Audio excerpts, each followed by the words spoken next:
যাক। এই জন্য আমাদের দরকার ট্রায়াঙ্গেল শেপ। আমরা খুব সুন্দর করে একটা ট্রায়াঙ্গেল শেপ এঁকে নিব।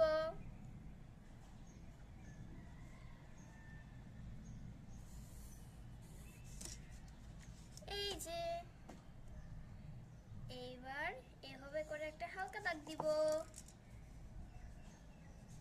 দিয়ে এইখান থেকে আমরা এইভাবে ঘুরাই দিব।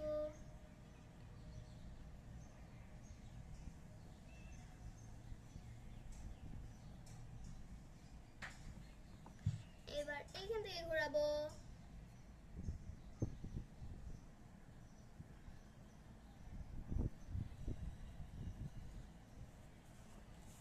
এই যে আমাদের পিৎজা স্লাইস মোটামুটি রেডি। এখন এটার ভিতরে ওই যে সসেস গুলো থাকে সেগুলো দিব।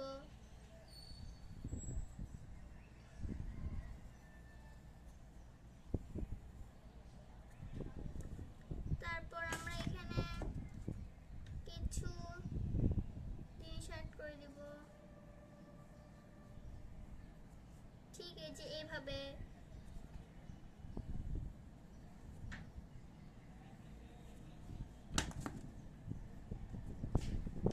এই যে এই সহজ পিৎজা আঁকার ভিডিওটা তোমাদের কাছে কেমন লাগলো অবশ্যই কমেন্ট করে জানাবা। Bye bye.